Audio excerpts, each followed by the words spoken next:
생명의 말씀이며 영혼의 양식인 줄로 믿습니다. 이 말씀이 기록될 때에 성령의 감화와 감동으로 기록된 것처럼 말씀을 증거할 때도 성령의 감화와 감동을 충만케 하여 주옵소서. 성령으로 말하고 성령으로 듣고 성령으로 이 말씀 붙잡고 실천할 수 있도록 은혜를 더하여 주옵소서. 예수님의 이름으로 기도하옵나이다. 아멘.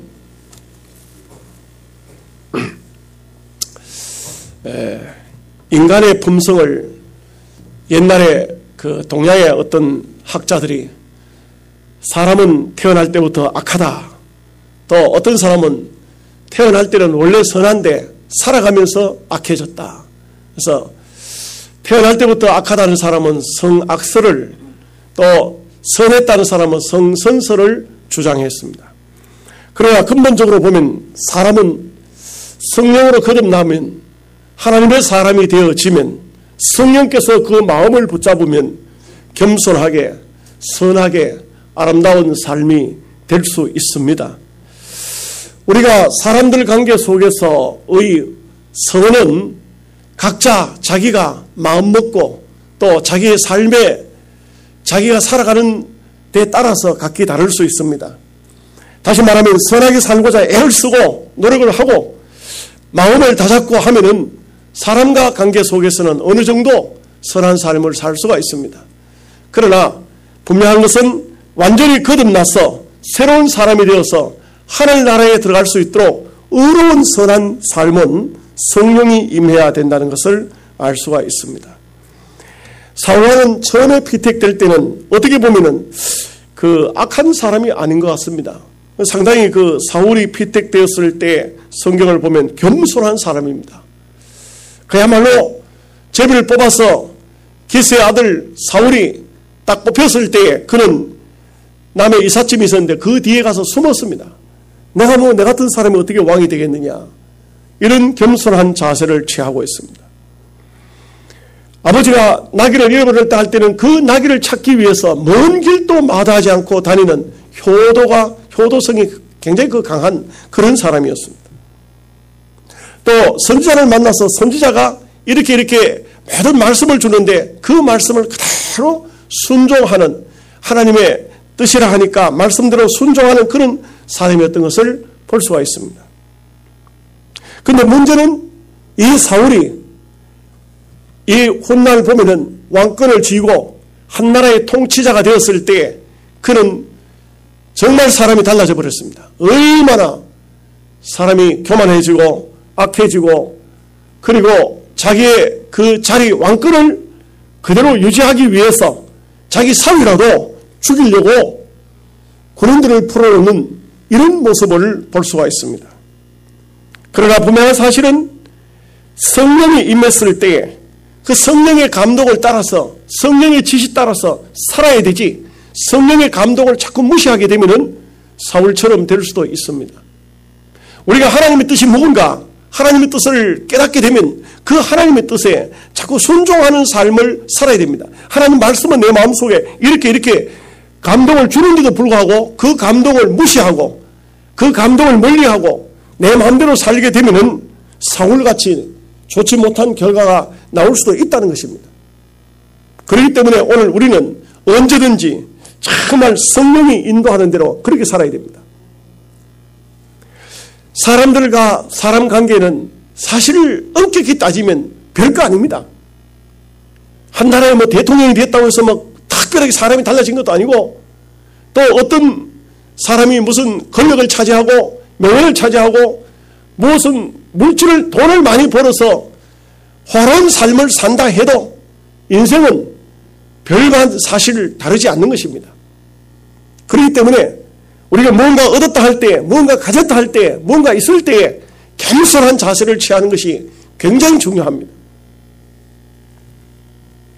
우리 동기 목사님 중에서 한 분이 서울에서 목회를 하고 계시는데 이분 교회에 여시사님 한 분이 공부를 아주 많이 한 인물도 잘나고 공부도 많이 하고 보통 이런 경우는 거의 없는데 무슨 말인지 모르시죠?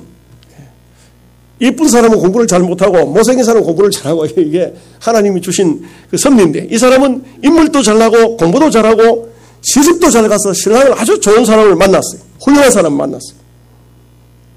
이 사람이 교회에 이렇게 신앙생활, 집사를 하면서 신앙생활을 하는데 도무지 자기 그 구역 식구들하고도 어울리지 않고 여전도에도 어울리지도 않고 도무지 교회만 왔다 갔다 하지 아무 일도 하지 않는 것입니다. 그래서 목사님이 신방을 가서 건면을 했습니다. 집사님, 왜 여전도에 활동을 안 하십니까? 왜 그렇게 구역 예배도 안 나오십니까? 이렇게 물었습니다. 그런데 그 집사님이 깜짝 놀랄 얘기를 합니다. 목사님, 솔직한 말로 그 구질구질한 우리 구역 안에 그 구질구질한 집들이 얼마나 많은데 구역 예배하면 그 어느 집에 가고 어느 집에 안 가고 그렇게 할 수 없지 않습니까? 제가 그런데 그런 사람으로 보입니까? 목사님 너무 충격을 받았습니다. 여전도에는 왜 안 하십니까? 아이고, 그 무식한 사람들하고 모여가지고 무슨 그 말이나 통해야 되죠. 이렇게 말합니다. 목사님이 너무 충격을 많이 받았습니다. 세상에 어떻게 예수를 믿으면서도 이렇게 생각이 다를까? 이렇게 바뀌지 않을까? 이렇게도 예수님과 동떨어진 예수를 믿을까? 예수님은 가난한 자, 병든 사람, 약한 사람, 어려운 사람, 그들의 친구가 되어지고 그들의 이웃이 되어지고 그들과 함께 했고 죄인들의 집에 들어가서 식사를 하셨는데 어떻게 이분은 이럴까? 그럼 어떻게 하겠습니까? 자기 잘난 맛에 사는 것이요. 그런데 어느 날 갑자기 전화가 왔습니다. 그 여자분의 남편 되는 분이 다급한 목소리로 목사님 병원에 빨리 좀 오십시오. 병원에 갔습니다. 갔더니만 그 똑똑한 여집사님입니다. 온몸에 막 피가 온몸에 피입니다. 남편 보고 물었습니다. 어떻게 된 거냐고. 지금 경찰이 조사를 하고 있는데 정확한 조사가 나와봐야 알겠습니다만 그러면서 자기 남편이 얘기를 합니다.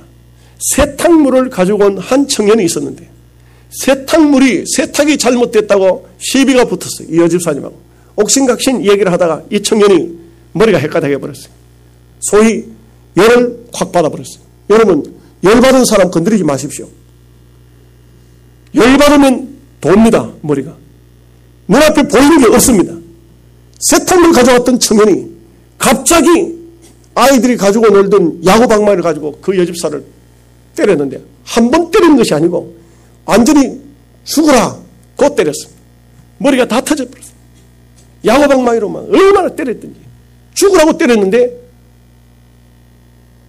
하나님의 은혜로 죽지는 않고 살았습니다.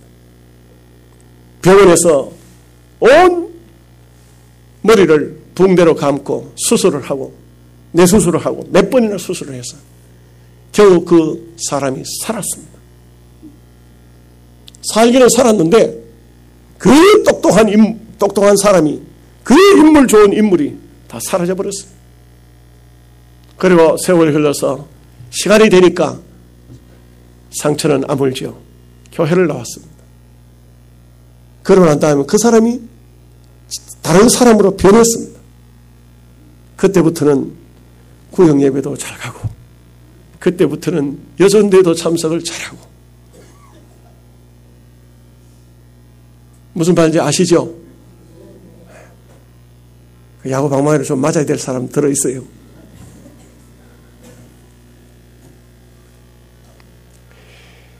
여러분, 우리가 알아야 되는 것은 사울 같은 사람도 물론 그가 나중에 자기 마음을 바로 다잡지 못했기 때문에 결국 자기 인생을 망쳤습니다만 그러나 분명한 사실은 이 사울도 한때 성령이 임할 때 변화해서 새 사람이 되었다는 것을 오늘 이 본문이 말씀하고 있습니다. 그래서 여기 6절 말씀에 내게는 여호와의 영이 크게 임하리니 너도 그들과 함께 예언을 하고 변하여 새 사람이 되리라. 하나님의 사람으로 변하여 새 사람이 되는 이런 귀한 축복 어떻게 하면 올 수가 있을까요? 첫째로 여호와의 신이 크게 임할 때 새 사람이 되는 것입니다. 새 사람이 되고자 내가 마음을 고쳐먹었다고 스스로 대단한 결심을 했다고 새 사람이 되는 것 아닙니다. 여호와의 신이 임할 때에 새 사람이 되는 것입니다. 놀라운 것은 성령이 하나님의 신이 떠나면 악한 사람이 됩니다. 이 사울 임금의 혼란을 보면은 그에게서 성령이 떠나면 바로 악신이 들어왔습니다. 여러분, 오늘 이것은 중요한 얘기입니다.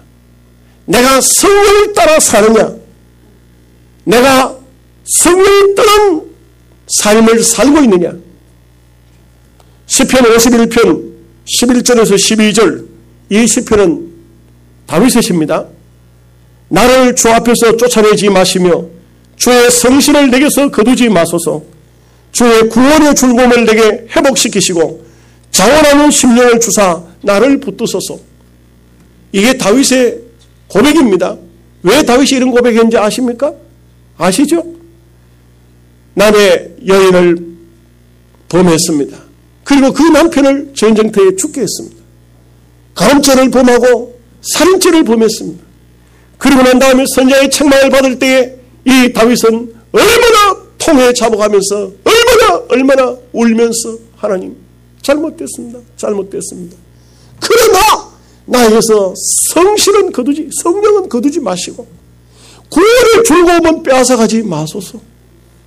오늘 수많은 사람들이, 하나님의 일을 하던 사람들이, 위대한 인물들이, 이름이 있는 한국교회 지도자들이 성령이 떠난 줄 모르고 사는 사람 많아요. 구원의 즐거움이 아닌 세상의 즐거움으로 사는 사람들이 많습니다. 이것은 참으로 안타까운 모습이 아닐 수가 없습니다. 성경은 이렇게 말씀하고 있죠. 내가 살았다는 이름은 가졌으나 실상은 죽은 자로다. 어떤 사람들은요, 이름은 대단합니다. 내 나라 가면 이름이 있습니다. 그 이름값 때문에 한국 교회가 다 존경하고 있습니다. 그런데 실상 들여다보면 그 영혼은 죽었습니다. 하나님 없습니다. 그런 사람들이 오늘 서울같이 한때 대단했던 사람들이, 한때 부흥 강사로서, 한때 신학자로서, 한때 교회를 몇만 명으로 부흥시켰던 사람들이 지금 한국교회에 뭘 하고 있습니까? 왜 그런 것 같습니까? 그는 돈 귀신 앞에 다 무릎을 꿇은 거예요. 여러분, 그걸 알아야 됩니다. 오늘 우리는요, 돈이 없어도 좋습니다. 명예가 없어도 좋습니다. 권력, 그런 거 안 가져도 좋습니다. 성령이 떠나면 안 됩니다. 주의 신이 떠나면 안 됩니다. 오늘 다윗처럼 모든 것을 내려놓고 모든 것을 버리고라도 주여 내게서 성령이 떠나지 않게 하옵소서, 이거 기도해야 됩니다. 여러분, 성령이 뭔지 아십니까? 성령은 성부 하나님과 성자 예수님께서 발출된 영, 하나님의 영입니다. 이게 성령입니다. 다시 말하면 성령이 떠나면 안 된다는 것은 하나님이 떠나는 겁니다. 예수님께서 이렇게 말씀하셨죠. 똑같은 말씀입니다. 너희가 나를 떠나서는 아무것도 할 수 없습니다. 예수님이 떠나면 끝입니다. 하나님 떠나면 끝입니다. 성령 떠나면 끝입니다.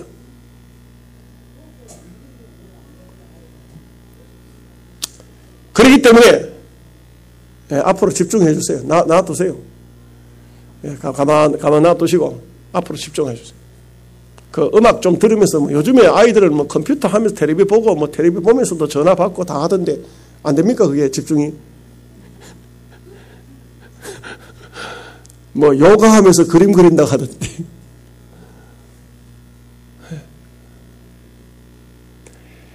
이 성령이라는 게 원문이 푸뉴마예요. 푸뉴마. 이 재밌습니다. 잘 들어보세요. 이거 여러분 이해가 돼야 돼요. 푸뉴마 원문이 성령 할 때 푸뉴마 그 하나님 하면은 엘로힘 이렇게 이제 그렇게 이제 원문이 고려되어 있잖아요. 그런데 성령 하면 푸뉴마인데 이게 놀라운 것은 예수님께서 바람이 임의로 불어 가는 그 바람, 요한복음 3장에 바람에 대해서 말씀합니다. 바람이 임의로 불어 어디서 와서 어디로 가는지 알지 못하는 것처럼 거듭난 사람이 이와 같으라는데 그 바람이 푸뉴마입니다. 푸뉴마. 그리고 여러분 잘 들어보세요. 하나님께서 사람을 만드시고 그 코에다가 생기를 불어넣으시 하는데 생기가 푸뉴마입니다. 여러분, 여기 중요하죠? 여기 뭐냐면 성령도 푸뉴마, 바람도 푸뉴마, 생기도 푸뉴마. 우리가 숨을 쉬는데 숨도 호흡도 푸뉴마예요. 다시 말씀드리면 성령이 떠났다는 것은 영적으로 호흡이 끊어졌다, 이게. 영적 호흡이 끊어졌다, 이 말이에요. 무슨 말인지 이해가 되십니까? 성령 떠났다. 이것은 영적으로 그 사람 죽었다. 죽었다. 여호와의 신을 내게서 거두지 마옵소서. 그 신이 푸뉴마다. 오늘 우리가 호흡이 하고 쉬고 다시 들어 마시지 못하면 죽은 거예요. 할 때에 내 영혼이 나가버렸어요. 그리고 다시 그 호흡이 들어오지 못하면 죽은 거예요. 끝난 겁니다. 그렇기 때문에 얼마나 중요한가. 오늘 우리가 참 신앙생활하면서 하긴 또 하긴 해야 되는 것이 내가 성령 떠난 삶을 살고 있지는 아니한가. 내 마음속에 하나님이 계시는가. 내가 하나님 계시는 말을 하고 내 마음속에 하나님이 계시는가. 내 마음속에 세상 권세, 물질, 돈, 쾌락, 이 세상의 육신적인 것, 그것이 가득 차 있는가.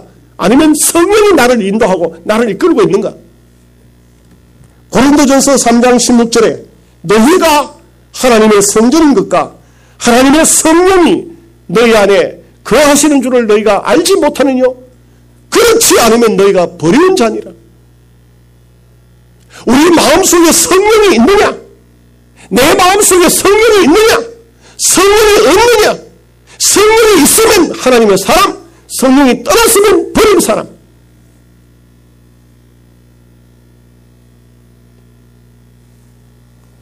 고린도전서 6장 19절 말씀에 너희 몸은 하나님께로부터 받은 바 너희 가운데 계신 성령의 전인 줄을 알지 못하느냐. 우리의 몸은 이 몸이 육체 덩어리 속에 영적으로 성령이 들어와 계실 때에 성령의 전이 됩니다. 성령의 전이 아니면 버린 자들이라. 두 번째, 하나님의 사람은 하나님과 함께 동행할 때에 그 사람이 거룩한 사람, 새 사람이 되는 겁니다. 하나님 떠나면 인생이 얼마나 지저분한지 모릅니다. 얼마나 더러운지 모릅니다. 양복 입고 넥타이 메고 뭐 예쁜 옷을 입고 화장을 하니까 신사숙녀처럼 보입니까? 하나님 떠나면 얼마나 추한지 모릅니다. 하나님 떠난 인생은 아무리 귀 보일지라도 아무리 멋진 신사일지라도 하나님 떠난 인생은 그 벌써 몸과 마음과 영혼과 육체가 다 어두워져 있습니다. 그리고 어두운 삶을 살 수밖에 없습니다. 지금 한국교회의 최고 이슈는 WCC 문제입니다. 이 WCC 문제를 해결해야 할, 저지해야 할 교단이 있다면 우리 합동 측 밖에는 없을 것입니다. 아마 잘은 몰라도. 그래도 깨어있는 목사님들이 많이 있지 않습니까? 그런데 지금 현실적으로 총회를 보면은 총회는 지금 난리가 났습니다. 우리 총회도 지금 우리 총회도 총회 자체가 수습을 못하고 있어요. 네 번이 일어나서 지금 이거 방법이 없어요. 외부의 적과 싸울 여가가 없습니다. 좀 죄송한 심각한 얘기지만 총회 사무실에 누가 와서 똥물을 퍼부어버렸어요. 다 썩었다 이 말이에요. 총회가. 이렇게 돼버렸어요. 지금 말로 다 할 수가 없습니다. 안 싸우는 교단이 있습니까? 감리교, 성결교, 또 뭐 순복음, 침례교, 안 싸우는 교단이 있습니까? 여러분, 우리 한국교회는요, 제가 새벽 기도 때도 설교를 했습니다만, 이 민족 속에는, 이 한국 기독교 속에는 수많은 순교자들의 피가 있습니다. 피가 흐르고 있어요. 이 순교자들이 피 흘리면서 이 민족을 지켰어요. 그때 기독교는 말로 다 할 수 없는 환난과 핍박을 당했지만, 그러나 그 순교자의 피를 통해서 대한민국이 보존되어 왔어요. 그런데 작금에 와서는 이제는 교회 한란이나 핍박 없습니다. 이제는요, 교회들이 얼마나 건물들을 잘 짓고 얼마나 호화롭게 잘 사는지 모릅니다.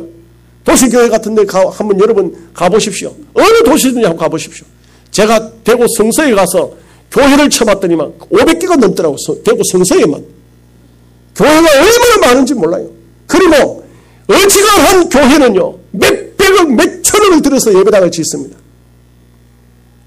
제 동기 목사님 있는 교회도 예배당 지은 지 얼마 안 되는데 교인들이 너무 많아서 교회 새로 짓는다고 또 뜯었어요. 또 새로 짓더라고요. 이게 뭐 엄청납니다.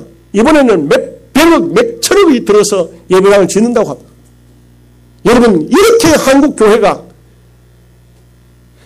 물질 넉넉한 가운데서 크고 웅장한 예배당을 짓고 그리고 그 속에는 회칠한 무덤이 되어 있습니다. 예수님께서 오시면 채찍을 들고 내쫓을 목사 장로들이 얼마나 많은지 여러분 아셔야 됩니다. 이것이 바로 하나님 없이 기독교가 흘러가고 있는 종교화되어지고 있는 겁니다.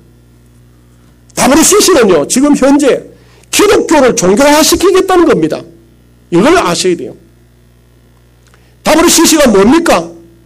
WCC는 지금 온갖 세상 종교를 다 받아들이는 그런, 우리도 한국의 종교가 편안히 잘 지내고 있다는 것이 WCC 유치한 목사님의 그 제1언입니다. 1언. 우리 한국 기독교는 불교, 기독교, 천주교, 무당들까지 다 평안히 잘 지내고 있다. 하나가 돼서. 그리고 우리 기독교도 그 WCC 세계 종교 속에다 집어넣어야 된다. 한국 기독교도. 하나님을 믿는 사람이 아닙니다. 한때 교회를 부흥시키고 한때 대한민국을 들었다 놨다 흔들고 다니는 목사였는지 모르지만 성신이 떠난 겁니다. 마귀에 사로잡혀서 지금 그 짓 하고 있는 겁니다. 오늘 우리가 알아야 됩니다. 하나님이 함께하는 삶인가? 하나님 떠난 삶인가? 하나님 떠나면은 추한 인생입니다. 하나님 떠난 인생은 사탄에 사로잡힐 수밖에 없습니다. 우리는 한국 교회를 위해서 정말 기도해야 됩니다. 시대가 종말입니다. 여러분 아시는 대로 이미 우리나라 역사가 증언하고 있는 대로 일제 36년 동안 모든 목사님들이 일본 귀신 앞에 무릎을 꿇고 정치에 세탁이 되어질 때에 하나님께서는 6.25 사변을 일으켜서 이 민족을 얼마나 크게 징계했는지 말로 다 할 수가 없습니다. 그 하나님의 징계가, 무서운 징계가 아직도 그 후유증이 남아있는데 이 민족 속에 아직도 그 백성들의, 참 우리 조상들의, 선배들의 고통과 아픔이 남아있는데 아직도 정신 차리지 못하고 한국교회가 또 이런 방향으로 간다는 것은 이것은 하나님의 징계를 맞을 수밖에 없기 때문에 우리는 정신을 차리고 근신하고 깨어 있어야 됩니다.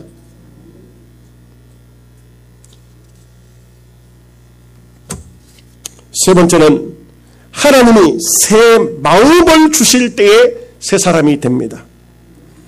여러분, 사람의 마음이라는 것은 정말 중요합니다. 새 마음을 가져야 됩니다. 마음이 새롭지 않으면 생활 삶이 새로울 수가 없습니다. 우리 장로님들, 장립사님들 눈 크게 뜨세요. 저는요, 장로님들 눈 감고 있으면 설교하기 싫어요. 우리 장립주사님들 눈 뜨고 계세요. 예수님도요, 5천 군중 나와서 예수님 설교를 들었지만 예수님은 5천 군중이 설교의 대상자가 아니었어요. 12명의 제자였어요. 무슨 말인지 아시겠습니까? 교회 안에는요, 장로님, 장립주사님들, 권사님들이 눈 감고 있으면 교회 부흥 안 돼요. 눈 크게 떠야 돼요.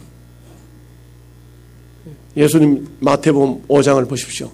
제자들이 나온지라 입을 열어 가르쳐 가라사대. 드디어 예수님께서 5천 군중이 나온지라 입을 열어 안 했어요. 제자들이 들어야 돼요. 이게 중요한 겁니다. 교회는요, 지도자가 깨어있지 않으면 그 교회는 잠들 수밖에 없어요. 목사 장로가 정신 바짝 차려야 교회가 바로 살 수 있어요. 이 바른 길을 가야 돼요. 당회도요, 어떤 당회가 힘 있는 당회냐? 목사 장로가 마음이 딱 하나가 돼서 결정되어지면, 당에서 결의되어지면 두말 군소리 잔소리 다 집어치우고 한 길로 가야 그 교회가 힘있는 교회예요. 사탄이 접근을 못해요. 당회가 흔들리면 사탄이 막 이쪽 저쪽에서 막 파고 들어와요. 그렇기 때문에 절대적으로 우리가 신앙생활에 있어서 마음 자세가 얼마나 중요하다는 것을 알아야 됩니다. 자, 새 마음이 어떤 마음일까요? 에베소 4장 22절에서 24절에 너희는 유혹의 욕심을 따라 썩어져가는 구습을 쫓는 옛사람을 벗어버리고 오직 심령으로 새롭게 되어 하나님을 따라 의와 진리의 거룩함으로 지으심을 받은 새 사람을 입으라. 여러분, 우리가 새 사람이 되기 위해서는 중요한 것이 내 마음입니다. 내 마음이 새롭지 않으면 마음이 거지 같고 마음이 더럽고 마음이 추하고 마음이 때가 묻으면 그러면 그 인생은 끝이 난 겁니다. 그 신앙은 아닙니다. 그때부터는 형식만 남아있지. 마음이 깨끗해야 됩니다. 정말 마음이 순결해야 됩니다. 이 마음이 순결하고 새 사람이 되면 세 가지 면에 놀라운 변화가 보입니다. 첫째는 가치관이 달라집니다. 여러분, 누구든지 마찬가지인데 뭘 최고로 여기느냐, 이에 따라 그 사람의 가치가 판단되는 거예요. 뭘 최고로 여기느냐, 어떤 걸 최고냐. 여러분 최고가 뭡니까? 여러분 최고가 뭐예요? 예?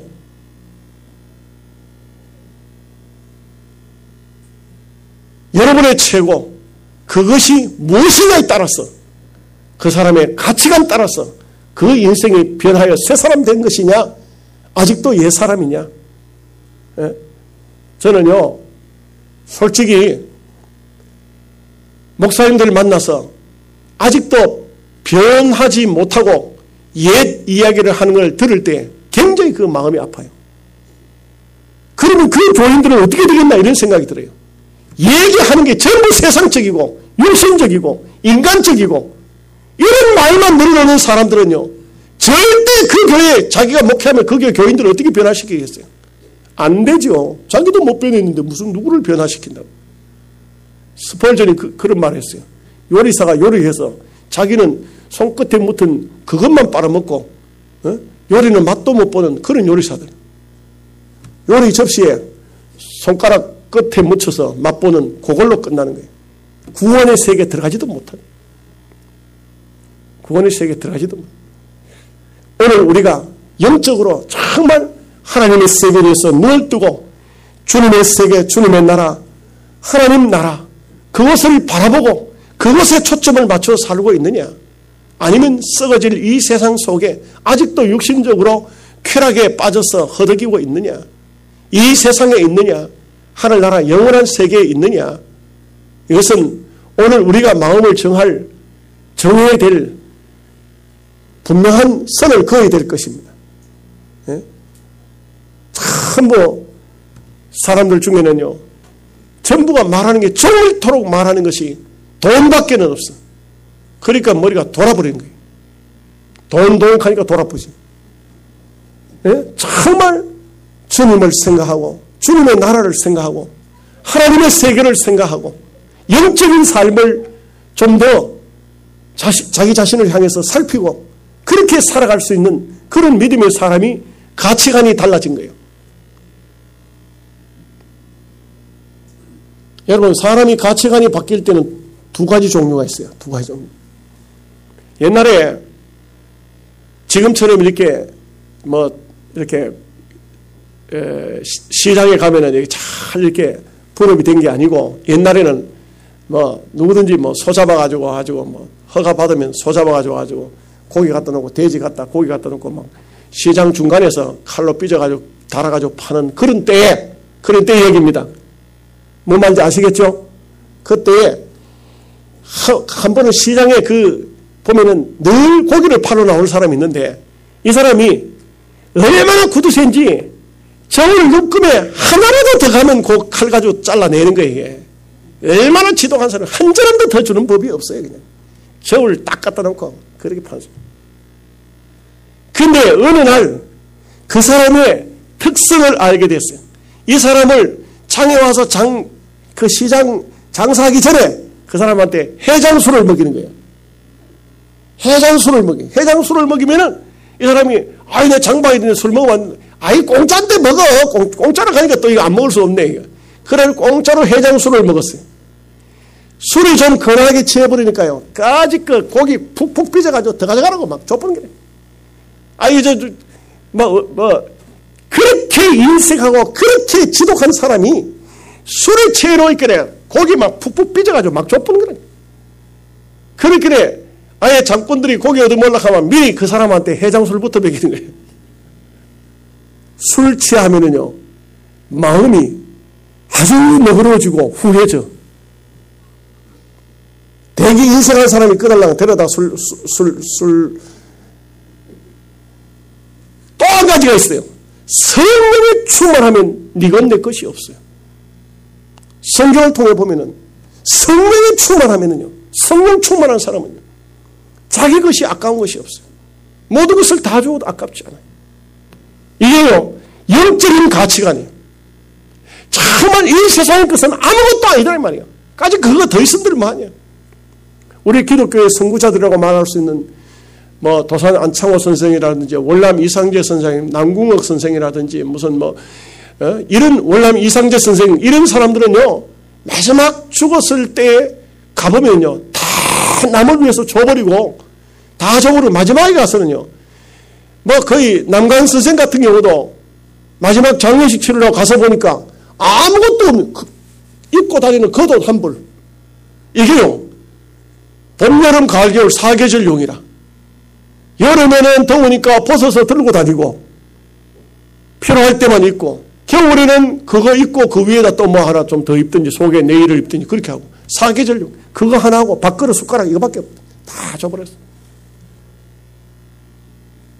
그래서 가치관이 달라지는 겁니다. 두 번째는 잘못된 구습들, 옛 습관들 그거 다 버립니다. 성령의 새 사람이 되면 그거 아무것도 아니에요. 세상 건 아무것도 아니에요. 세상 거 아무것도 아닙니까? 아니, 그거 얼마든지 버릴 수 있는 겁니다. 옛날에요, 우리 집에 집사람이 할머니 한 분 모시고 우리 교회 묘지에까지 와서 돌아가셔서 우리 교회 묘지에 장사를 쳤습니다만, 그 할머니가 박분택 할머니인데, 그 할머니 짐을 우리 집에 싣고 들어오게 되는데, 제가 보니까 아이고 세상에 쓸 물건이라고는 하나도 없어요. 하나도 없어. 다 버려야 되는 거예요. 그래서 할머니 이거 버립시다 하면 아이고 벌벌벌 떨어. 내가 만약에 그거 갖다 버려보면 할머니 고마 살지도 못하고 죽을 것 같아. 그런데 제가 볼 때는 그건 한 푼의 가치도 없는 거야. 이게 한 푼의 가치도 없는 거야. 그런 사람들 있죠. 어떤 사람들 보면 다 깨지고 핸폰 없고 요즘에 좋은 것도 많이 자식들이 사다가 막 갖다 주고 하면 그거는 전부 다 찬장 속에 집어넣고 다 깨진 냄비 그럼에다가 어떤 사람은 자랑 삼아 하는 말이 우리 집에는 쫓아다니는 냄비가 있다고. 왜 쫓아다니냐면 물을 떠가지고 가면 천천히 가면 다 새버리니까 쫓아가요. 그게 자랑거리. 성령의 사람이 되면은 새 사람이 되면 옛 것들은 아무것도 아니에요. 아무것도 아니에요. 세 번째는 새 사람이 되면 드디어 하나님 중심으로 살도록 돼 있어요. 하나님을 중심으로 해서 삽니다. 정말 모든 삶을 하나님께 초점을 맞춰놓고 살아요. 이것이 바로 새 사람 된 모습입니다. 오늘 우리의 삶이 오늘 변화해서 새 사람이 되는 그야말로 성령이 충만한 하나님이 함께하는 놀라운 역사, 놀라운 은총 있으시기를 주님의 이름으로 축복합니다. 아멘. 기도하겠습니다. 하나님 우리 아버지의 은혜와 사랑을 생각할 때에 감사합니다. 오늘 성령이 하나님의 신이 임하